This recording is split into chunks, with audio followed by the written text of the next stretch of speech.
When I first saw my sister-in-law, Catherine, she seemed really nice and had attractive features. But as I wanted to be friends with her, that feeling changed when I noticed an older lady. I wondered if she was my brother's wife's mom. Things got awkward when my sister-in-law not only cut off my greeting, but also called me an old lady. After that, my days turned into a bit of a nightmare. I'm Catherine Johnson, a regular 30-year-old homemaker. Just 4 years ago, I had a job and was really into it. I don't mean to boast, but I was well liked at work, achieving a lot and earning respect from colleagues and clients. Bob, who is now my husband, was one of them. We used to meet often because of our work connections. Our friendship began at a party with Bob's company. He started talking to me because he had heard good things about me. Bob wanted to check if the rumors were true, so he joined a meeting with me. At first, he was unsure, but as we worked together, he liked my strong personality and lifestyle. Eventually, he realized I was the one for him. When I found out he was trying to make me like him, I thought it was cute, like something a high schooler would do. But to be honest, I had a crush on Bob from the start. He had great looks and was popular with women. Even though we were business partners, I kept my feelings at a distance. However, after Bob asked me out several times, we dated for a year and then got married. Our married life was really good, and every day was happy. In the mornings, while I made breakfast, Bob would wake up with a nice expression, say good morning, and give me a warm hug. It became our routine. Even though he's older, his childlike behavior always made me feel motherly. Plus, Bob and I never argued. He never gets angry. Once, when I accidentally broke a plate he liked, he cared more about me than the plate. I always think about how kind he is. We both wanted a child, so after we got married, I decided to quit my job to focus on starting a family. I believed any child of ours would be cute. I'd often thought about names, especially if we had a girl. Time passed, and this year is our 3rd anniversary. We haven't had a child yet, but we're still happy. There's just one thing bothering us. Bob's family home has his mom and younger sister. His dad passed away from cancer before we got married. His mom is always cheerful and has been really kind to me. I think Bob's kindness comes from his mom, but his sister is different. I didn't like her. It all started when I first met her.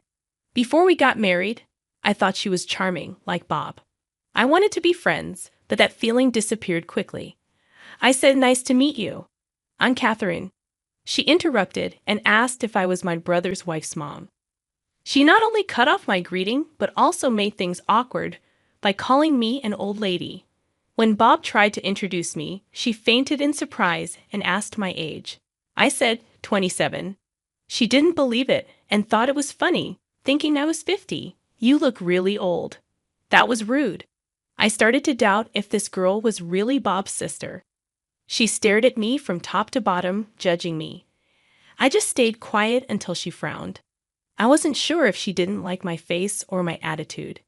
But she kept making mean comments about how I looked. "Your clothes are outdated. You're overweight. Your nails are messy," and more. Eventually, I just slipped down at my own feet. Bob was getting angry, something he rarely did, while his sister kept laughing. Then Bob spoke up. "Hey, what are you saying? That's really rude." She just replied, "Oh, whatever." "You're so annoying." It ruined the mood. She's just plain mean, making the same kind of rude comments to Bob and their mom. They had put up with her behavior for years without expecting her to change. Both Bob and his mom apologized to me later, even though they weren't at fault. I felt sorry for them, but I was also mad at the sister-in-law for making such mean remarks to her own family. To avoid problems, I decided not to go to Bob's family home anymore. I heard about the sister-in-law from their mom, but she didn't cause any issues for us. So, I kept living my life peacefully. Then, something happened that messed up my happy routine. "Catherine, Bob, I need a favor. I plan to move to a senior housing place in 6 months with help. Can I stay with you until then?" Bob's mom hurt her back, not surprising. It's pretty clear the sister-in-law is responsible. Their mom already had a weak back and struggled with carrying groceries. Yet the sister-in-law who lived with her didn't help and made their mom carry her shopping bags. That's how selfish she is.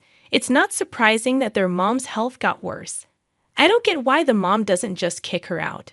Maybe it's because she's her daughter? No matter how bad a child is, a mother's love has no limits. I'm okay with living with Bob's mom, but that means the sister-in-law comes along too.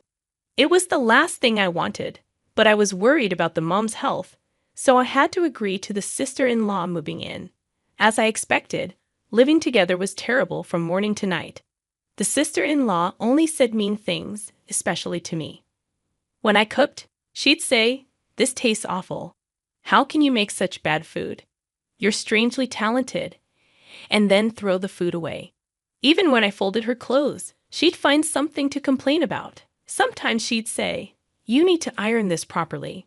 Her attitude was like a rebellious teenager. The sister-in-law never mentioned anything about how I folded or ironed before. She twists words to fit her story. When cleaning the room, I have to be really thorough, especially in the corners. Otherwise, my sister-in-law starts making sharp comments. "Hey, there's still dust over there. You're pretty much the maid here, so do it right. You're so useless." Even though she doesn't help, she's quick to point out flaws. I wonder silently when I'll get out of this tough situation. While I kept cleaning, she said, "Poor Bob, you can't even handle chores. At least have a child. Why were you even born a woman?" I couldn't let that slide. I usually stayed quiet, but this was too much. I didn't say anything, or maybe I couldn't. The look on my sister-in-law's face was scary, like she was disgusted. The pressure was so strong that I had to look down. It was scary and made me mad. All these feelings were inside me, and all I could do was hold back tears. Then my sister-in-law left, laughing. One day, she came home really happy. When my mother-in-law asked why, she proudly shared that her boyfriend had proposed. She bragged about him being tall, handsome, and making a lot of money. She came to me, talking about my inability to have children. While I'm on top of the world, losers like you should have kids. She laughed at me with that familiar mocking tone. It was shocking, especially in front of Bob and my mother-in-law. Bob got mad, but she didn't listen. I felt sick and rushed to the bathroom, tears in my eyes. From behind, she said, "Pathetic." But I didn't care. In the living room, I heard Bob and my sister-in-law arguing. My mother-in-law was next to me, patting my back and saying, "Children are a blessing. It's up to you and Bob to decide." She comforted me with tears in her eyes. I really wished my sister-in-law would get married and leave soon. One day, after visiting the doctor, I took a different route home and stopped by a popular flower shop. I was considering buying some flowers when an old colleague, Steve, noticed me. Even though I left my old job, Steve still sees me as a mentor. We occasionally text about work, but it's been 3 years since we last met. We chatted for a bit, and he shared that he's getting married soon. They had a date planned later that day. I was curious about why he was at the flower shop, but it became clear when he talked happily about his girlfriend. It made me smile too. When it was time to go, Steve picked out flowers and went to pay. While waiting, I looked at the flowers, trying to decide which ones to buy. When Steve returned, he had 2 bouquets and gave one to me as a gift. "This is for you. It's baby's breath, and it means gratitude and happiness. I've always been thankful for you, Catherine. Please continue to be there for me." With that, Steve headed to the train station. Gratitude and happiness, huh? I never chose flowers based on their meaning before, and I thought Steve was a warm-hearted person. I rushed home to tell my husband about this special event. When I got home, my sister-in-law wasn't there. She had gone out. I put the baby's breath in a vase and made dinner with my mother-in-law. It felt nice to have some time with just the 3 of us after a long time. With my sister-in-law away, my mother-in-law enjoyed her favorite TV show that starts at 7 p.m. that night. I told my husband about the day, and we both went to bed happy. The next morning, my sister-in-law came home with a bouquet of roses and threw them at me. She said, "Put these in a vase," and then went to her room. When I tried to put the bouquet in a vase, most of the flowers were broken or torn, so I had to throw them away. I wondered how roughly she had handled them. I started feeling sorry for her boyfriend. After taking a closer look, I recognized the bouquet wrapping. When my sister-in-law changed into her home clothes, she started talking again. "I'm bringing my boyfriend over this Saturday. Make sure you dress decently, okay? Honestly, I wouldn't even want him to see you in your usual tacky outfits." Her words annoyed me, but the thought that my time with her would be short brought some relief. On the planned day, Bob and I were out shopping as my sister-in-law had asked.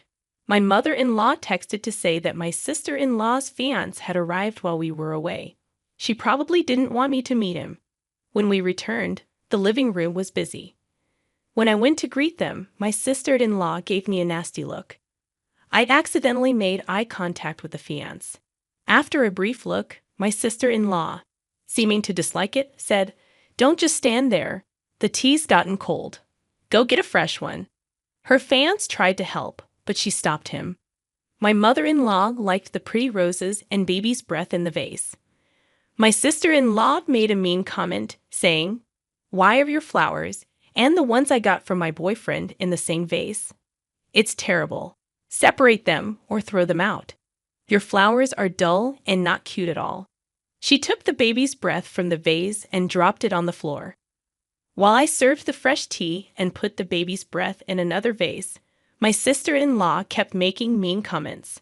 Seemingly bothered by my silence, she purposefully spilled the tea I had just poured, making a mess on the floor. The floor, which my mother-in-law and I had cleaned that morning, was now stained brown. I could see my sister-in-law looking nervous and agitated from where I stood. Bob brought a cloth to help me clean the floor. "Bob, you don't have to do this for her. Come on, let's sit and chat." The atmosphere was tense. Did my sister-in-law not realize that her words were causing problems?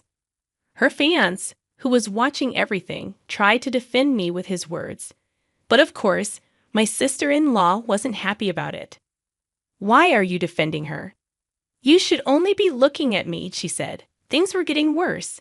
Isn't she your sister?" Her fiancé asked for clarification. In response, my sister-in-law said her usual mean phrase. "Nah, she's just the maid here, so it's okay." My mother-in-law tried to stop my sister-in-law, but as expected, it didn't work. She kept going with her usual mean comments. After she finished, her fiancé looked at her and said something surprising. "Let's break up." What? Steve was really upset. No wonder, considering he was Steve. I had a feeling that my sister-in-law was engaged to Steve. The bouquet of roses she brought home was the same one Steve had bought just the other day. Catherine is a coworker, someone I really respect, and who's kinder than anyone else. "Remember the baby's breath flower you said wasn't cute? I sent it to Catherine. Sorry for my bad taste." "Hold on. I didn't know you both worked together." My sister-in-law, who was happy a moment ago, started to panic.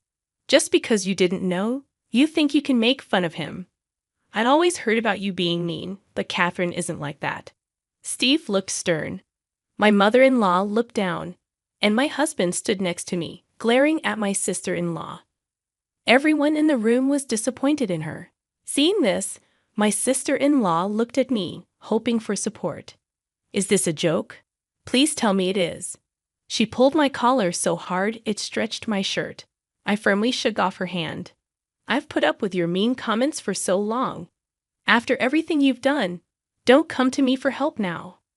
For the first time, I showed my true feelings towards my sister-in-law. "You've got to be kidding me. You can't do anything right. You can't even have kids. You're finished as a woman." As my sister-in-law tried to slap me, Bob stepped in and grabbed her hand. Bob, who had been silent until now, took a cup of tea and poured it over my sister-in-law's head in anger. Then he shouted at her in a low, booming voice. Bob started telling the truth about our struggles to have a baby. It wasn't me who couldn't have children, it was Bob himself. Bob had a problem that made it hard to have a baby. But with the right treatment, it got better, and now I was pregnant. Angry at my sister-in-law's mean comment, Bob told her to say sorry right away. Seeing her brother really mad for the first time, my sister-in-law was so surprised that she fell on her butt. "What's happening, Mom? You're on my side, right?" My sister-in-law held onto my mother-in-law's hand, trying to cling to her leg in a funny way, but she got pushed away. "I'm done with you. I've let a lot slide because you're my daughter, but I've had enough. Leave this house now. You're the worst daughter, you ungrateful brat." My sister-in-law thought her mom was her last friend, that even she left her. Clearly, she was shocked by this too. She ran to her room crying. Steve said he would talk to us later and left. My mother-in-law hugged me and said, "You went through a lot. You did well," while patting my head. My mother-in-law, hearing for the first time that I was pregnant, cried with a smile, saying, "Why didn't you tell me sooner?" Congratulations. Bob said sorry for not protecting me properly. It was a crazy few minutes, but I felt better after finally telling my sister-in-law how I felt. I'll never forget what happened today. Later, my mother-in-law moved to a senior living place, and we sold the family home. Bob and I decided to move closer to her because we wanted her to see our child grow up. I haven't heard anything about my sister-in-law since then. After that, Bob made his sister leave the house, taking all her things with her. Nobody has been in touch with her, so we don't know where she is or what she's doing. Steve sent me a text saying he sent the letter and some flowers. A bouquet of baby's breath just arrived. I put it in a vase and started reading the letter. "Catherine, I'm sorry for my late response. How are you? Congratulations on your pregnancy. It was such unexpected happy news that it even made me happy." The letter talked about his relationship with my sister-in-law. After the incident, it seems Steve and my sister-in-law met once. It came out later that my sister-in-law was seeing someone else too. Steve found out when the other man contacted him. They cut ties and aren't in touch anymore. If they had gotten married, he would have regretted it. The letter was full of gratitude. I should be thanking Steve, but he's really a sincere guy. I truly hope he finds happiness. The end of my sister-in-law, who bullied me a lot, was unexpected. Through all this, I learned that how you treat others comes back to you, whether it's good or bad. I hope my child grows up with kindness and understanding.